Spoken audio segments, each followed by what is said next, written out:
365 365 안녕하세요. 가족수업 365입니다. 오늘은 열성경련에 대해서 이야기를 나누어 볼 텐데요. 저희 둘째 혜리와 셋째 영건이가 열성경련으로 입원 치료를 받았었습니다. 저는 이 두 사례를 여러분들에게 공유함으로써 여러분들에게 조금이나마 좋은 정보가 되었으면 하는 마음에서 오늘과 같은 시간을 마련하게 되었습니다. 지금 보고 계신 아이는 저희 둘째 혜리예요. 이때 열성경련으로 입원했을 때 모습입니다.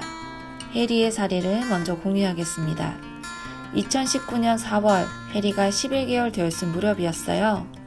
경련하기 하루 전날 콧물, 기침 38.5도 이상의 발열이 지속되었고 다음날 저는 소아과를 방문했었어요. 초기 발열이라 항생제는 처방받지 않았었고 콧물과 기침약만 받아서 집으로 왔었습니다. 병원에서는 열이 계속 떨어지지 않으면 해열제를 교차 복용하라고 하더군요. 집에 왔을 때 아이는 계속 38도 이상의 발열이 계속 지속되었고 저는 아세트아미노펜과 이부프로펜 두 가지 약을 2-3시간 간격으로 교차 복용을 하고 있었습니다. 저녁 8시 30분경 38.5도 이상의 발열이 지속되었고 당연히 미온수 마사지도 계속 하고 있었어요. 아이는 하루 종일 분유도 제대로 먹지 못하는 상태였었고요. 그때 아이의 손발이 갑자기 차가워지기 시작하는 거예요. 아이도 조금 처져 있는 상태였었고요. 그래서 열을 한 번 더 체크해봤더니 39.8도가 확인되었습니다. 그래서 저는 깜짝 놀라 예상 시간보다 30분 정도 빨리 해열제를 급하게 더 먹였죠. 그러던 찰나에 갑자기 남편이 소스라치게 소리를 치는 거예요.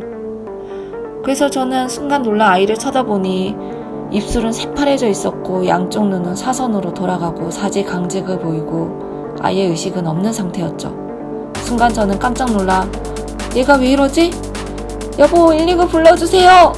그렇게 소리를 치고 온 집안이 난리가 났었습니다. 한순간 온 집안이 전쟁터였습니다. 남편은 119에 전화를 했었고 하지만 응급 환자가 많은 시간이라 20분 이상 걸린다고 하더군요.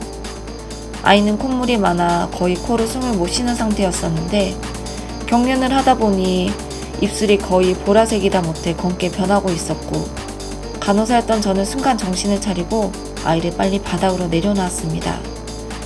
경련 중에 아이를 자극 주면 되지 않았지만 코가 막힌 상태라 저는 아이의 입을 좀 버려지도록 잡아주고 있었고 고개를 옆으로 돌리고 혹시나 모를 상황을 대비해 맥박을 확인하고 있었습니다. 실제 경험으론 굉장히 오래된 시간이었을 것 같지만 순간 생각해보니 2-3분 정도 흐른 뒤 아이는 경련을 멈추었죠.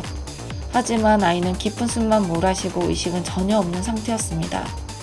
남편과 저는 구급차를 기다리지 말고 그냥 승용차로 응급실로 가기로 결정을 했고 비상 깜빡이를 켠 채 10여 분 뒤 응급실에 도착을 했습니다.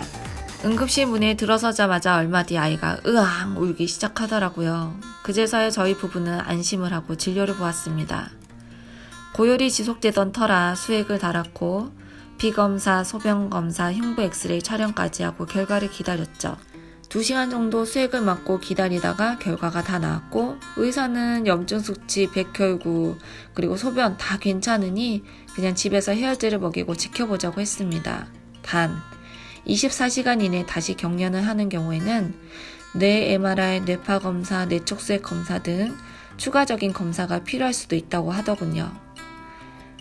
남편과 저는 지친 몸과 마음, 그래도 별탈 없이 집으로 가는 우리 딸에 대한 안도감을 안고 집으로 돌아왔습니다. 하지만 저희 기대와는 달리 아이는 3일 내내 열이 떨어지지 않았어요. 해열제를 교차 복용하며 버티다 밤마다 39.5도를 넘길 때마다 또 경련을 할까 두려운 마음에 응급실로 아이를 안고 뛰었습니다. 3번째 응급실 방문하던 날 염증 수치와 백혈구가 많이 올라 입원을 하자고 하더군요. 2박 3일 동안 입원을 하고 수액을 맞고 항생제 주사를 맞고 그러고는 다행히 서서히 열이 떨어지더라고요. 그리고 검사 결과 아데노바이러스 감염이라고 하더라고요. 그리고 아무 탈 없이 퇴원을 하였습니다. 2021년 현재 4살인 우리 혜리, 다행히 아직까지 열이 나더라도 추가적인 열성경련 없이 잘 지내고 있습니다. 단, 열성경련을 했었기 때문에 일반 발열 기준보다는 낮게 예를 들어 저는 해리가 37.8도만 조금 넘고 그러면 바로 해열제를 먹이고 있답니다. 이런 해열제 먹이는 기준은 의사가 권고하는 사항이나 그런 게 조금 다를 수 있기 때문에 반드시 의사랑 상의하고 먹여주시면 될 것 같아요. 두 번째 사례입니다. 울고 있는 저 아이, 저희 셋째 영건이입니다. 2021년 1월 27일, 10개월 무렵 아이가 보채기 시작하고 분유도 잘 먹지 않고 혹시나 싶어 열을 재보니 38.5도. 그래서 급하게 소아과를 방문을 했고 목이 약간 부어있고 발열이 계속되면 해열제 교차 복용을 하라는 이야기를 듣고 기본적인 약만 받고 집으로 돌아왔습니다. 집으로 돌아와 해열제를 교차 복용하고 주기적으로 열을 체크를 했죠. 하지만 열은 계속 38.5도 이상 계속 유지가 되더군요.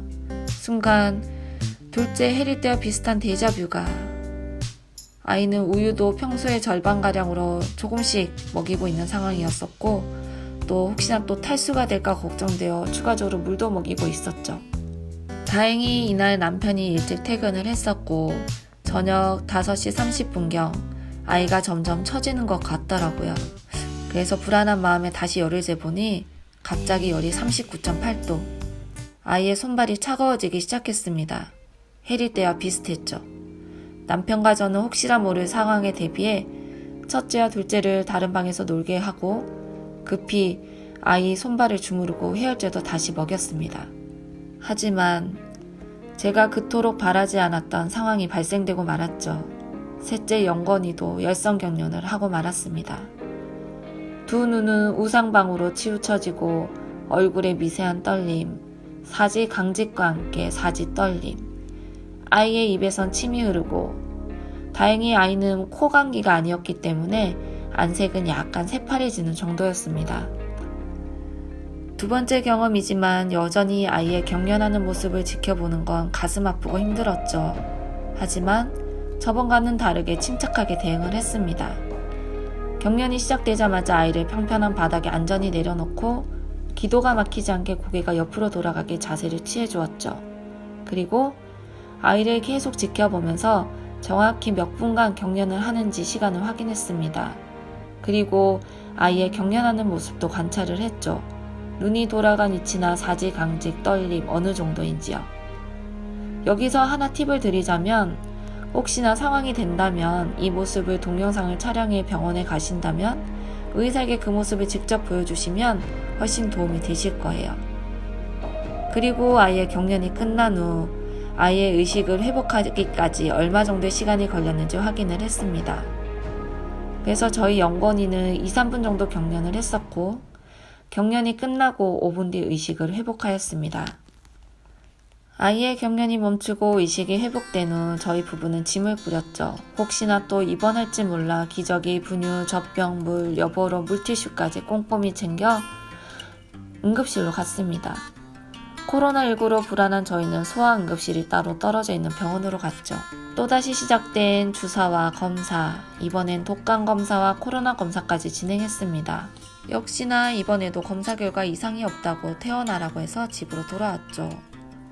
하지만 집으로 돌아오자마자 다시 열은 39.5도. 둘째도 결국에는 염증 수치가 올라 입원해 항생제 치료를 받았던 경험이 있어서 저는 돌아온 지 1시간 만에 다시 아이를 데리고 응급실로 갔습니다. 응급실로 다시 방문을 한 저는 의사에게 둘째도 이미 경험한지라 셋째도 계속 고열이면 다시 재경련할까 두렵다고 이야기하니 그럼 입원하자고 하더군요. 게다가 아이가 잘 못 먹고 피검사에서 탈수 증상도 있었습니다. 그래서 결국 셋째 영건이는 4박 5일 동안 입원해서 수액과 해열제로 경과관찰하며 치료를 받았습니다.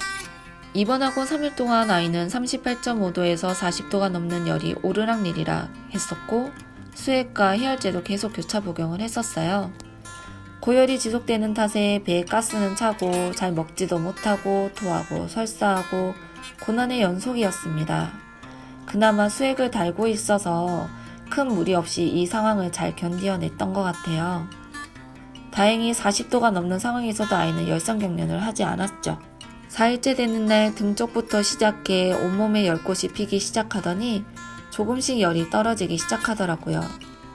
그나마 열이 떨어지기 시작하니 영건이도 몸이 좀 편한지 이렇게 살인 미소를 보여주기 시작했습니다. 지금까지 세 아이를 키우면서 두 아이가 열성경련을 하며 겪은 저의 경험담입니다. 누구에게나 발생될 수 있지만 절대 경험하고 싶지 않은 일이죠. 하지만 오늘 저의 사례를 통해 간접 경험을 하셨으면 좋겠습니다. 혹시라도 생길지 모르는 일에 조금이나마 도움이 되었으면 하는 마음입니다. 앞으로도 유익한 정보로 찾아뵙겠습니다. 가족수업 365였습니다.